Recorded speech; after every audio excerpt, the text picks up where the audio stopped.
Olá a todos que nos assistem, muito boa noite, sejam todos imensamente bem-vindos a mais um programa da TV Câmara Municipal de Nova Friburgo, nesse recesso parlamentar na metade do ano de 2022.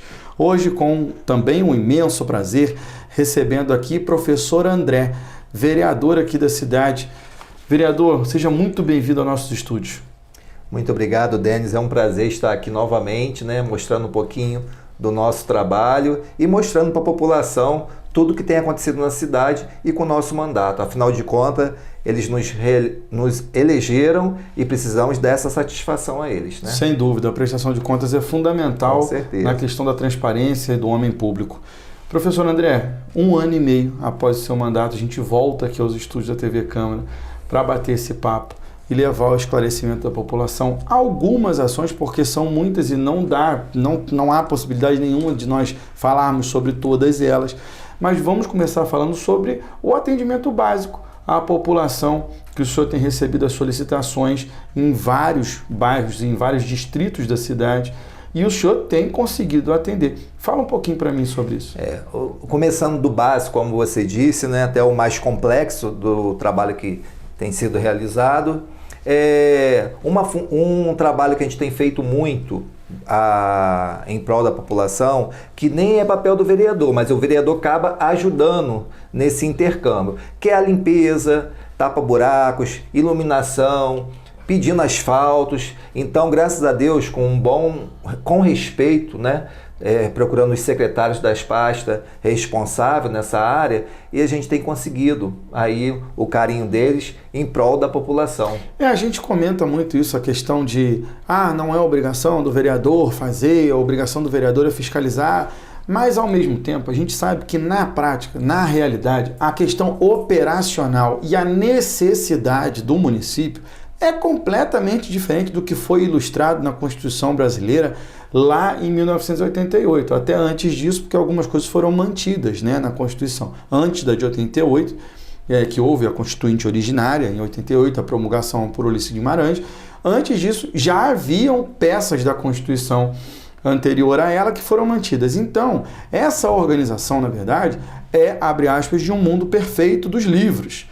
Mas, na prática, o vereador fica praticamente impossível que o vereador não meta a mão na massa, vamos dizer assim, né, André? É verdade, até porque nós estamos na rua o tempo todo, ouvindo as pessoas, as demandas, observando que uma rua precisa de um carinho, uma iluminação, que a gente olha à noite também, muitas ruas ainda escuras, mas graças a Deus a gente vai avançando, nós somos os olhos da população, por assim dizer, para facilitar aquele cortar de caminho, por assim dizer. Até porque, a gente imagina assim, de que forma um vereador é eleito? O vereador é eleito por uma questão de atuação no seu bairro, de atendimento à necessidade e através das reivindicações das necessidades, melhor dizendo, daquela comunidade. Sim. Por isso que o vereador é eleito. O vereador é eleito dessa forma. E não por outra, não existe outra forma de eleição do vereador. Sim. O vereador ele é eleito porque ele tem a voluntariedade de prestar o serviço, ou ele tem um raciocínio de coletividade, ele tem dentro dele também a liderança,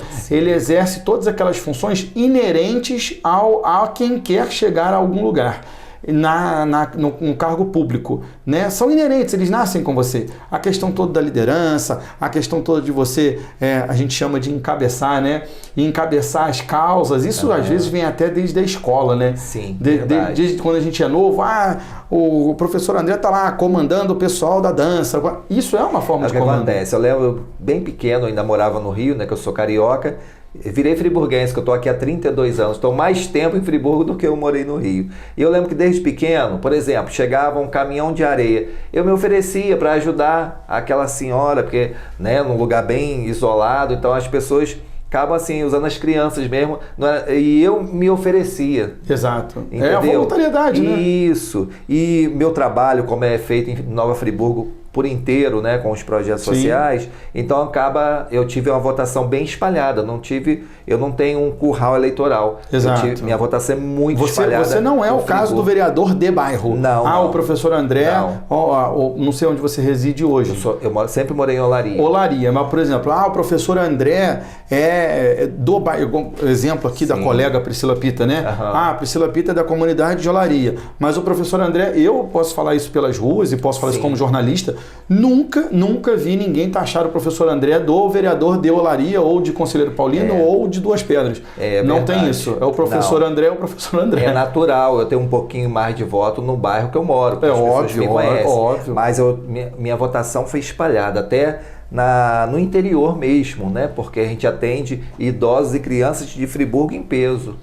Muito bacana isso. Então é legal a gente explicar isso, essa questão de não é obrigação, mas na verdade não tem como fugir dessa regra. Não existe a possibilidade do vereador fugir a essa regra, porque quando vocês saem aqui da Câmara Municipal, eu estou cansado de ver, é a abordagem o tempo inteiro. Até porque qual seria a distinção entre o senhor solicitar a capina, solicitar a troca de lâmpada, solicitar um reparo na rua, ou o senhor fiscalizar? A diferença é praticamente nenhuma. O senhor fiscalizou, fez um ofício, pediu e foi atendido, o senhor está fiscalizando do mesmo jeito. Até porque é muito gostoso, Denis, quando você faz um pedido desse, do básico, e daqui a pouco passa uma semana, aquele morador que te pediu me liga agradecendo, me mandou uma mensagem: poxa, professor André, fui atendido. Só foi você falar sobre a iluminação, a rua está toda iluminada, e ainda mandam as fotos do resultado do pedido, entendeu? Bacana, é muito legal.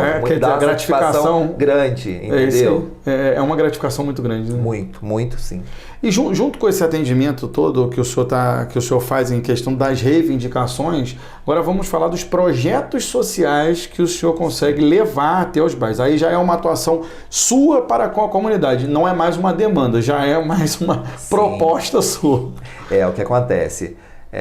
Minha menina dos olhos, por assim dizer, como diz minha mãe, eu faço esse trabalho, vai completar 25 anos que eu faço esse trabalho voluntário com a comunidade, seja com projetos com crianças, ou com idosos, ou com a meia-idade, que hoje em dia eu estou alcançando também um grupo da meia-idade, porque eles falam muito: tem projeto para idoso, tem projeto para criança, mas não tem para nossa idade, 25, 30 anos. Então eu resolvi abraçar também, que eles também merecem. Eles precisam do momento de cuidar da saúde, do momento de lazer, também merece essa atenção, esse acolhimento, por assim dizer.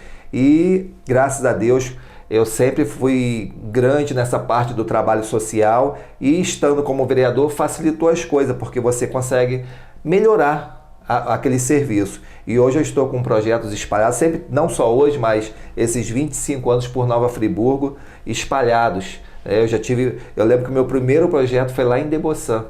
A primeira vez que eu fiz projeto social, lá em Deboçan, com 120 crianças. E as crianças hoje já não são mais crianças, né? Que estão tudo adulto, trabalhando, e eles me chamam tia André até hoje. Eu fico muito feliz. Bacana demais, né? Então, o que acontece? Hoje nós estamos com projetos avançando em Olaria, Cascatinha, Conselheiro e no centro. E, se Deus quiser, nós vamos abrir mais. Porque acontece? Eu estava com 8 projetos antes da pandemia. Aí veio a pandemia, onde se agravou e foi proibido, né, de forma certa, todos os projetos. Aí ficamos aí quase 2 anos parados. Aí eu lembro quando eu procurei a vigilância e falei assim: vou voltar com os projetos, já está podendo, André? Eu conheço seu trabalho, volta devagar, não volta. E foi o que eu fiz, foi gradual, comecei com 1, hoje já estamos com 6, se eu não me engano, funcionando 6, entre crianças e adultos, e com a meia-idade também. E quero avançar mais, quero voltar com os 8 que eu tinha e ultrapassar esses 8 projetos, onde temos projetos de cadeirantes, projeto de ginástica, projeto de dança, projeto de karatê, projeto de futebol, diversas coisas, tudo voltado para a atividade física em relação à promoção da saúde, para a pessoa ter mais qualidade de vida. Legal, bacana. E o senhor falou a respeito da vigilância sanitária, que o aconselhou por conhecer os projetos, né, a ir com calma. não sei a leitura que eles fizeram, mas acredito eu que tenham feito a leitura, que os seus projetos sociais eles vão muito além do exercício físico em si, né? Isso aí. Existe uma coisa muito do contato, do trato com o ser humano. Então fica um pouco difícil realmente, não é uma questão de aglomeração ou não aglomeração, Sim. é uma questão de que é um espaço de inclusão, é um espaço de inclusão com interação entre as pessoas. Isso aí. Então, por esse motivo, acredito eu que a vigilância sanitária tenha o aconselhado a ir com calma, porque a gente sabe como é que funciona, né? Isso aí. E isso é muito legal. E para você ter uma ideia, nós voltamos, eu até voltei depois da autorização, levei ainda um tempinho para ter esse cuidado. Nós voltamos em novembro do ano passado, já vamos completar quase um ano, né? Daqui a pouco completa um ano do retorno do projeto. E entre adultos e crianças e idosos, já estamos chegando a 1.000. Parabéns. Em menos de um ano. Parabéns, é isso aí. E agora, vamos falar da cereja do bolo, então, a cereja do bolo. Depois dessa luta toda, dessa pandemia que atrapalhou tudo, da venda do espaço onde acontecia o centro de convivência, depois desse problema todo, me parece que foi semana passada, no meados agora do início de... 1º de julho, não foi? 1º de julho, é isso aí. Nós estivemos lá, fizemos a cobertura, a gente vai colocar um trechinho aqui da matéria que nós fizemos lá com o professor André, para você poder conferir aí a satisfação dos idosos que estavam lá no local, do retorno das atividades, da inclusão social, aquilo faz parte da agenda deles, né, André? Então, muito bacana voltar com isso.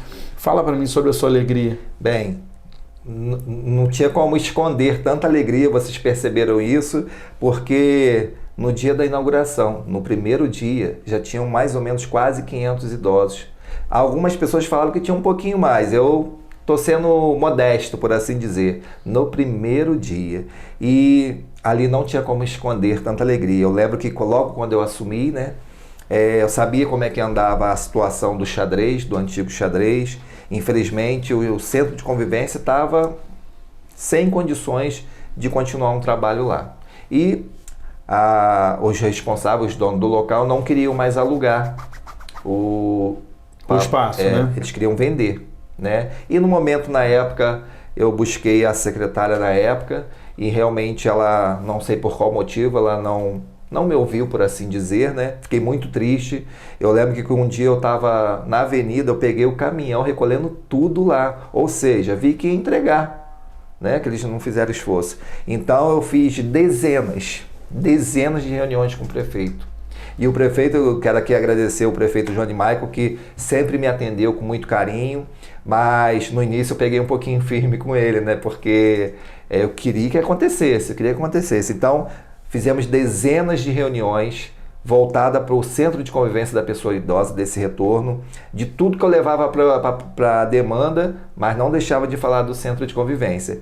E quando aconteceu, assim, eu estava me sentindo como o pai que ia ser papai, por assim dizer. Estava na paternidade para ver o filho que nasceu. E foi muita alegria, assim, de todos, né? Os idosos super satisfeitos. Foi uma luta, é uma bandeira que eu sempre levantei, que é a bandeira do idoso. E posso te falar, eu sei que nós vamos continuar avançando e alcançando o que for melhor e possível para a população. Mas como você mesmo disse, no meu mandato foi a cereja do bolo. Não, sem dúvida. Não tem explicação a alegria que eu tive naquele dia. A gente sabe do seu carinho, do seu zelo, da sua perseverança nesse tipo de projeto, da sua interação. Na sessão solene do ano passado aqui, no Dia do Idoso, a gente viu muitas pessoas, né, chorando, emocionadas. Sim. Aqui. Eu não vou me recordar o nome de uma senhora meio loura, que ela foi à tribuna e falou emocionada. Faleci, né? Faleci. Foram muitos agradecimentos que nós conseguimos acompanhar aqui. E como estava com pandemia, não pôde trazer, mas esse ano, se Deus quiser, a gente vai fazer uma linda e trazer os idosos. Com certeza absoluta. E também, a gente não vai poder falar os nomes aqui por uma questão eleitoral, para não atrelarem nada à campanha de ninguém, né? Mas houve aí um aporte, né, de ajuda estadual, federal, de verbas, já para ajudar aí no desenvolvimento do projeto. Denis, eu sempre falo, eu falo sempre na tribuna, eu sempre falo pelos corredores da Câmara, eu sempre falo na rua, eu falo para os meus colegas parlamentares que a gente sozinho, a gente não chega a lugar nenhum. Eu fico muito triste quando acontece uma discussão assim muito forte aqui na tribuna, né? Acalorada por questões pessoais, por assim dizer. E eu vou continuar lutando. E se nós alcançamos esse retorno do espaço de convivência, foi a união dos poderes. Foi a força do legislativo com o executivo, com a questão estadual e federal, onde nós conseguimos, através de deputados, emenda parlamentar. Uhum. E eu estou muito feliz que eu tenho, para você ter uma ideia, desde o ano passado, eu estou um pidão danado, mas eu não estou pedindo para mim, eu estou pedindo por Nova Friburgo. Mas isso é normal, natural. Né? Eu estava hoje, esses dias, conversando com meus assessores e vendo as emendas parlamentares que nós conseguimos desde janeiro do ano passado até o dia de hoje. Já passaram de 5 milhões. E eu fico muito feliz que um simples vereador fala assim com humildade, mas com o meu jeito de conversar, batalhar, foi alcançado. Nós começamos com a primeira vitória nossa, através de emenda federal, foi uma doação de um deputado de 30 respiradores, que foi dia 6 de janeiro que chegou no Sertã. 30 respiradores. E você sabe que respirador não é barato. Sim, né? Sim. Não, e a dificuldade também da distribuição, também. Né? A questão de, nós temos aqui, mas vamos encaminhar para onde? Isso, a gente sabe que isso aí depende de articulação. Sabe que um respirador hoje é o quê? Uns 200 mil reais? Eu não faço ideia do preço. Eles falam que é isso, eu não sei também. Então, o que acontece? E 1 milhão e pouco que eu consegui ano passado para a saúde para ajudar. 1 milhão e 200? Não, esse já foi esse ano. Esse ano? Esse ano, fora 1 milhão e pouco que eu consegui ano passado, com relação, na época da Covid, daquela parte que estava bem braba mesmo, né? A doença estava aí matando muita gente. E agora... Teve também pedido de insumos como luvas, a Bom Jardim. Lembrou? Caramba, você lembrou de coisas que eu não estava lembrando, é verdade. Eu busquei em parceria... É que o Nicolas me deu a cola aqui. Ah, é? Vou dar o crédito para ele. É que é tanta coisa que a gente acaba às vezes esquecendo. Realmente, eu buscava parceria com o Rio de Janeiro, questão federal, pertinho também, Bom Jardim, eu busquei eu não sei, eles chamam de secretária, subsecretária, eu não sei, a Alice, onde eu busquei ela, Alice, o que tiver sobrando aí, vamos conseguir lá para Friburgo, eles estão precisando, e ela na época foram camas, foram insumos de forma geral, inclusive também testes rápidos, eu lembro que tinha acabado o teste rápido em Friburgo, eu corri lá, na mesma hora ela mandou 900 testes rápidos, então tipo assim, cada um fazendo um pouquinho, faz a diferença. Claro, com certeza. E sozinho a gente não... Eu continuo martelando nessa tecla. Sozinho a gente não chega a lugar nenhum. Temos que dar as mãos, seja deputados, prefeitos, vereadores, que aqui também junto, essa união dentro da Câmara faz a diferença para a população. Sim. A gente não pode ter vaidade política. A gente tem que pensar o seguinte, não importa se eu sou de um partido, o outro é de outro, não interessa. O que interessa, se for bom para o povo, temos que estar juntos lutando pelo povo. Isso aí. Deveria ser o raciocínio de todo homem público, né? Seria muito bacana. Com certeza. Assim. E agora, por último, foi 1 milhão e 200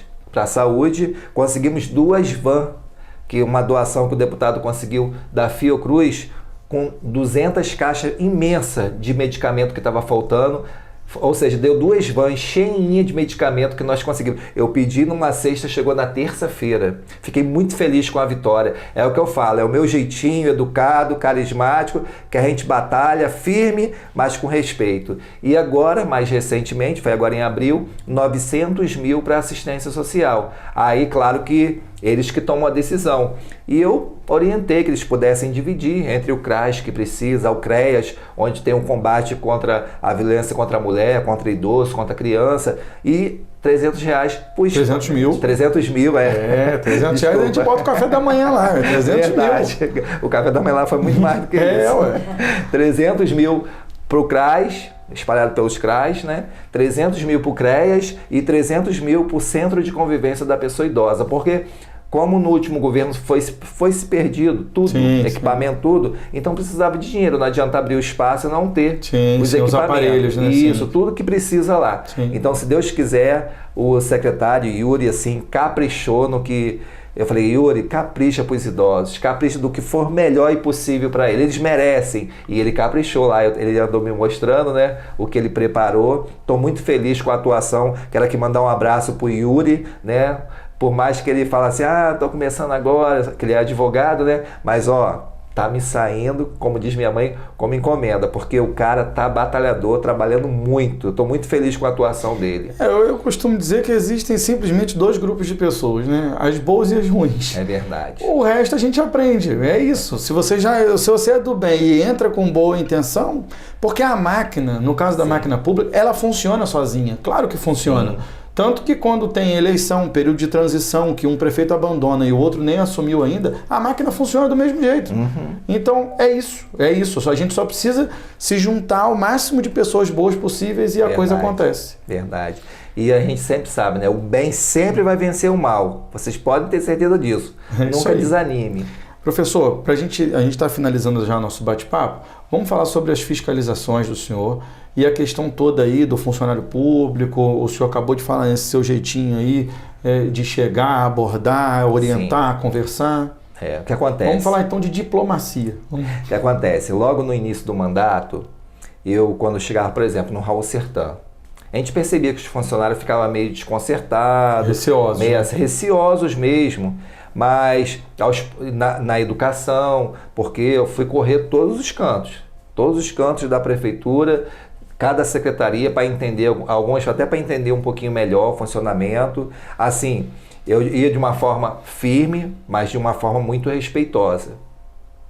E posso te falar, eu tive uns pouquíssimos problemas com o servidor, mas coisa assim, porque talvez já vinha na defensiva, achando Sim. que o vereador só vai lá para meter o pé na porta e entrar e fazer a conta. Não, eu peço para entrar, eu jamais. Eu lembro que uma ocasião, no Raul Sertã mesmo, aí uma servidora lá, eu não sabia que ela sabia que eu era vereador. Aí eu cheguei bem quietinho na minha e falei assim, eu poderia entrar um instantinho?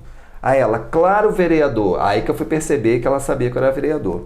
Aí eu fui lá, fiz o que eu tinha para fazer, na volta ela me chamou, vereador, vem cá. Aí eu fui até ela, não vou falar o nome dela em respeito, mas quero mandar um beijo para ela. Se ela assistir, ela vai saber que eu estou falando dela, de forma positiva. Ela, vereador, eu fui atender ela, você sabia que eu trabalho aqui há 31 anos, sou concursada, eu nunca vi um vereador com a sua postura. Porque eles chegam aqui metendo o pé, entrando e gritando, e não é isso que a gente quer. E hoje, por eles saberem da minha postura, eles já não tem aquele medo, eles já não vêm, pelo contrário, vêm com um sorriso. Oi, professor, vem cá. Esse dia eu cheguei na educação para levar umas demandas para a secretária, aí na entrada assim, um grupo de professores, de pessoas que trabalham lá dentro, professor André, que alegria te ver aqui, vem aqui tomar um café com a gente, é muito bom você chegar no local e ser bem recebido, mas claro que eu fui conquistando isso com um jeito, porque no início eles têm aquele preconceito, mas devido com muita coisa que acontece, né? Sem dúvida, né? Gentileza gera gentileza. Gentileza. E posso te falar, as demandas que eu levo, assim, nem tudo é resolvido. Claro, tem muita coisa para ser. A gente sabe que o trâmite não, às vezes não acontece longe do que a gente às vezes queria. Mas nem sempre nós mesmos estamos com a razão. Verdade. Às vezes a gente quer resolver uma coisa e alguém nos orienta. Olha só, se fosse assim, podia também ser assim para o lado ruim. É verdade. Então, Sim. Vamos aguardar. Então. Principalmente a saúde. A gente sabe que tem muita coisa para melhorar ainda. Tem que avançar, tem que melhorar. Mas eu procuro ajudar. Onde a gente consegue essas emendas parlamentares para poder ajudar no hospital no que está faltando, todo o trâmite de forma geral. Sim. E normalmente o secretário sempre, ou a secretária sempre dá satisfação, isso aqui dá para fazer, isso aqui não dá, isso aqui nós estamos avançando e vamos conseguir. E vamos continuar cobrando, mas com respeito ao servidor. Eu acho que isso aí é um resultado que o senhor está falando, é um resultado que a gente vê basicamente no governo inteiro. A gente sente um pragmatismo das pessoas, ou é sim ou não, ou vou fazer depois de um certo tempo. Tem Sim. menos política, está tendo menos politicagem, Sim. no caso, menos empurrão com a barriga, como a gente chama na rua, né? E um pouco mais de praticidade. Olha, isso aqui dá, isso aqui não dá, isso aqui só aguarda um pouco, porque Sim. as pessoas estão mais à vontade em relação ao nível de pressão. A gente sente Sim. isso, a gente sabe que isso é assim. Né? E tem coisas que não tem como fugir, é tudo no sistema, não tem jeitinho, tem Sim. que seguir o sistema. Mas muita gente, vou lá saber por que está demorando. Pode até demorar, mas eu quero saber por que está demorando. E a gente sai satisfeito, porque tem uma resposta. Existe uma resposta. Olha. Mesmo que for negativa, mas a gente sai satisfeito. O não, eu sempre digo isso, né? Até nas entrevistas, o não também é resposta. Sim. Claro que é resposta, né? Então, a gente está chegando ao fim aqui da nossa entrevista. Eu queria agradecer demais a sua presença aqui. Agradecer também a presença aqui nos bastidores da Luana e do Nicolas, que estão aqui por trás das câmeras. Muito obrigado pela presença de vocês, pela orientação nessa entrevista. E o senhor pode ficar à vontade para se despedir do pessoal de casa. Eu quero aqui agradecer a todos vocês pelo carinho e que eu estou aqui à disposição até para levar puxão de orelha, pode ficar à vontade. Eu ando pela rua, mas eu quero pedir a Deus, continuar pedindo a Deus que abençoe a nossa cidade, o nosso Brasil, o mundo todo, né? Porque nós precisamos de carinho e atenção, mas precisamos também dar esse acolhimento e esse fortalecimento de vínculo com as pessoas. Beijo a todos vocês. E assim a gente encerra esse programa de hoje. A vocês aí de casa, meu muito obrigado pela sua audiência, sua companhia e o seu carinho. Fiquem todos com Deus, tenham uma ótima noite e até a próxima.